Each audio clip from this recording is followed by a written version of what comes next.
Another LC oscillator is the Colpit oscillator.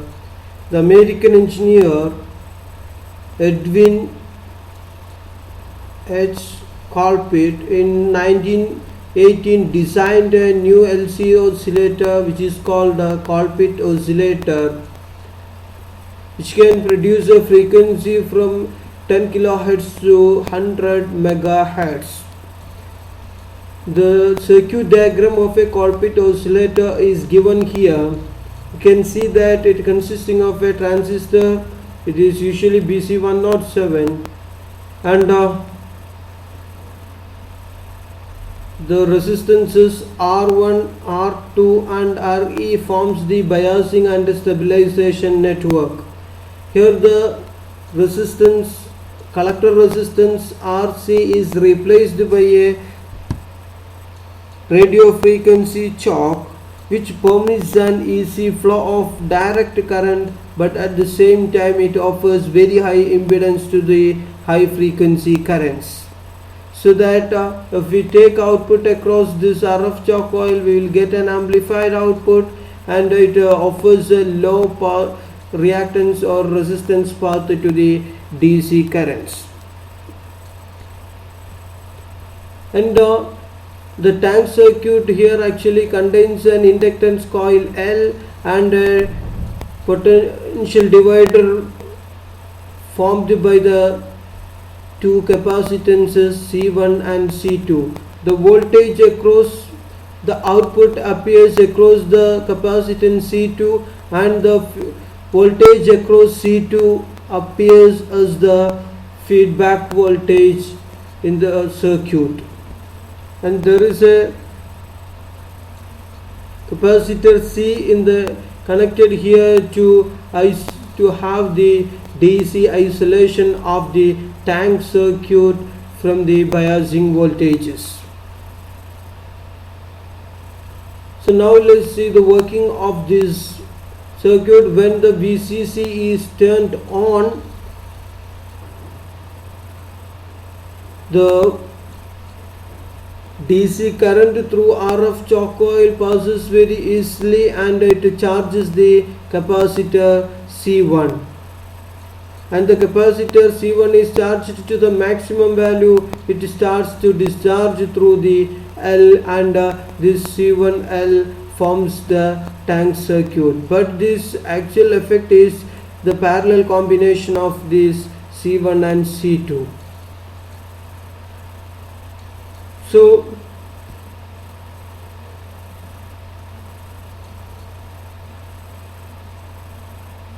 this oscillations produced by the tank circuit C1 parallel to C2 with parallel of the inductance is given to the base of the transistor, which is the input terminal of the transistor, which will be amplified and appears across the output or the collector of the transistor, and part of this voltage is again given to this tank circuit, so that the losses in the tank circuit has been compensated. The voltage across this C2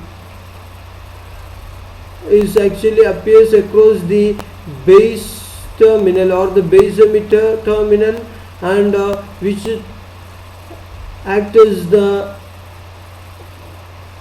feedback voltage to the circuit.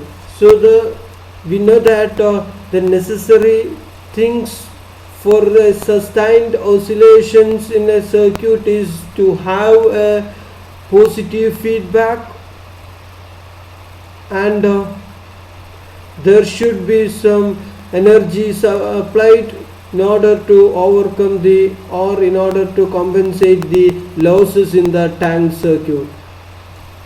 So once these two things are satisfied, that is, if we are having a positive feedback to a transistor and the losses in the tank circuit are compensated, then we can have a sustained oscillations and let's see how these two things are satisfied here. When the I told you, when the VCC is switched on, it will charge the capacitor C1 and C2, and it will be discharged to the inductor, and this charging and discharging will produce certain oscillations, and the transient effect of this charging and discharging of this capacitor C2 will appear as an input voltage or the feedback voltage to the circuit. And if you consider this voltage, the output voltage will be, if you consider the input and output voltage, there will be a 180-degree phase difference due to transistor action, and if you consider this terminal to be positive and this is negative, then you can see that the C2, the voltage across C2 at this terminal is negative and this is positive. So there is a further 180-degree phase difference is introduced by the voltage divider arrangement of C1, C2. So there is total of 360-degree phase difference, and so that the voltage appearing in the input terminal from the output, that is the feedback voltage, has a 360-degree phase difference with the input voltage, so that we can say that there is no phase difference or a positive feedback is established. Now the output terminal is actually connected to this tank circuit, so that the voltage from the output or the output part of the output voltage compensates the losses in the tank circuit.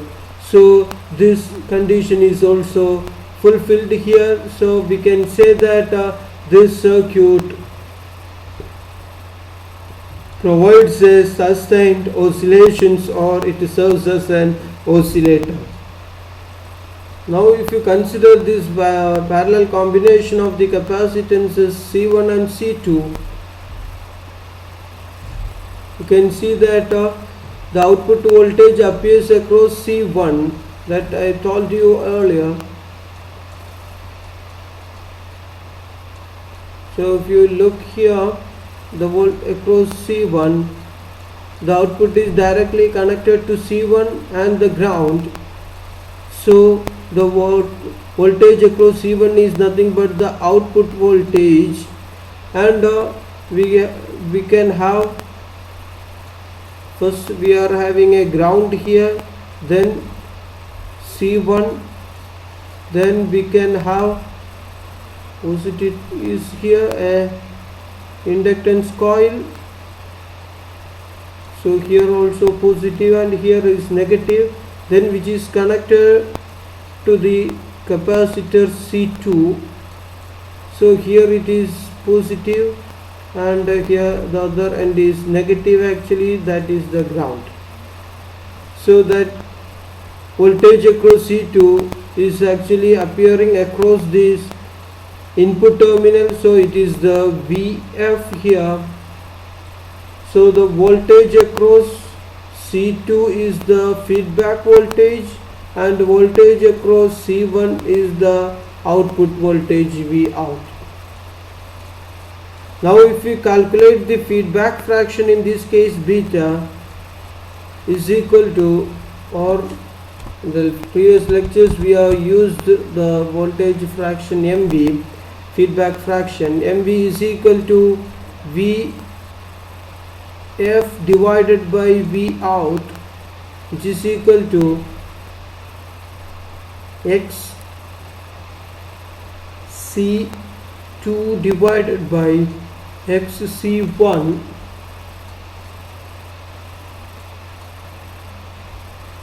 which is equal to, usually XC2 is 1 by C omega, so 1 by C2 omega into 1 by, so it is C1 omega, so it will be C1 by C2.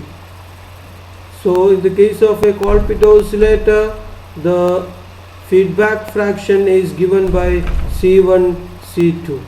Okay, thank you.